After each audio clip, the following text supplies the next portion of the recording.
ಹಸಿರು ಕ್ರಾಂತಿಯ ಹರಿಕಾರ ಹಾಗೂ ಮಾಜಿ ಉಪಪ್ರಧಾನಿ ಡಾಕ್ಟರ್ ಬಾಬು ಜಗಜೀವನ್ ರಾಮ್ ಅವರ 119ನೇ ವರ್ಷದ ಜನ್ಮದಿನಾಚರಣೆಯನ್ನು ಅರ್ಕಲಗೂಡಿನ ಡಿ ದೇವರಾಜ ಅರಸು ಭವನ ಸಭಾಂಗಣದಲ್ಲಿ ಏರ್ಪಡಿಸಲಾಗಿತ್ತು.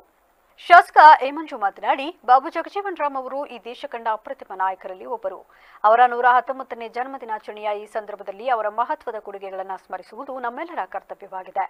ಸಮಾನತೆಗಾಗಿ ಹೋರಾಡಿ ಕೃಷಿ ಕ್ಷೇತ್ರದ ಅಭಿವೃದ್ಧಿಗೆ ಅಪಾರ ಕೊಡುಗೆ ನೀಡಿದ ಮಹಾನ್ ನಾಯಕ ಬಾಬು ಜಗಜೀವನ್ ರಾಮ್ ಅವರ ಜೀವನದ ಮೌಲ್ಯಗಳನ್ನು ನಾವೆಲ್ಲರೂ ಅಳವಡಿಸಿಕೊಂಡು ಆದರ್ಶಪ್ರಾಯರಾಗಬೇಕು ಎಂದರು.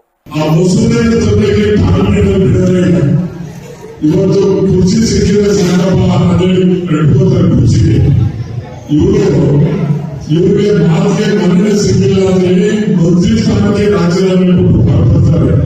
ಈ ರೀತಿ ಈ ಕಾಲದಲ್ಲಿ ಅಯ್ಯೋ ಮಂತ್ರಿ ಸಿಕ್ಕಿಲ್ಲ ಸಾರಪ್ಪ ಅವೆಲ್ಲ ಏನಾರ ಅಂತ ಇದೆ. ಅದೇ ಚಿಂತನೆ ಬದಲಾವಣೆಯ ಒಂದು ಪದವಾಗಿ ಚಿಂತನೆ ಮಾಡಿದಂಥವ್ರು ಅಂಬೇಡ್ಕರ್ ಅವರು, ಜಗಜೀವನ್ ಅವರು. ಇವರು ನಾವು ಹೋಗಿ ನಾವು ಮಾತನಾಡ್ತೀವಿ. ಅದೇ ಮಹಾತ್ಮ ಗಾಂಧಿ ಬಗ್ಗೆ ಎಲ್ಲ ಮಾತನಾಡಿ ಅಂತ ಹೇಳ್ತೀವಿ. ಮಹಾತ್ಮ ಗಾಂಧಿ ಎಸ್ಎಸ್ಗೆ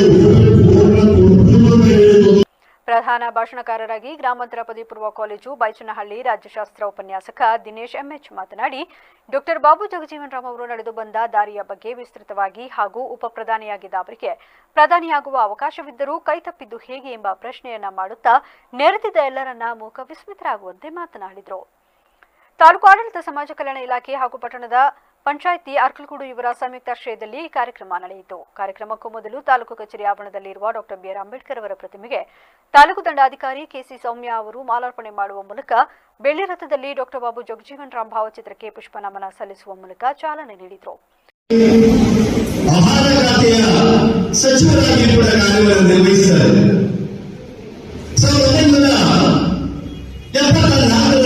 ಕೃಷಿ ಮತ್ತು ಆಹಾರ ಸಚಿವರಾಗಿದ್ದಂತಹ ಸಂದರ್ಭದಲ್ಲಿ ಭಾರತ ಬರಗಾಲವನ್ನು ಎದುರಿಸಬೇಕಾಗುತ್ತೆ.